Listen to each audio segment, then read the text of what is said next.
justering af Anfim K2T med timer. Holder doseringsknappen nede, indtil lampen begynder at blinke.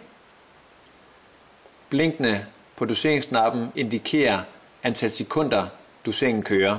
Og her kan du se, hvis du tæller blinkene, at det er 1, 2, 3, 4, 5, 6. Og så nede i bunden her indikerer den, at det er 2 tiendedele af sekund, altså det vil sige 6,2 sekunder. Hvis du gerne vil have justeret den 1 sekund op, så trykker du på den midterste knap her 10 gange for 1 sekund.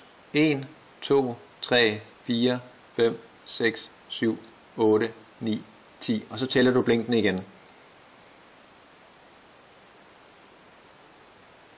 1, 2, 3, 4, 5, 6, 7, 7,2 sekunder.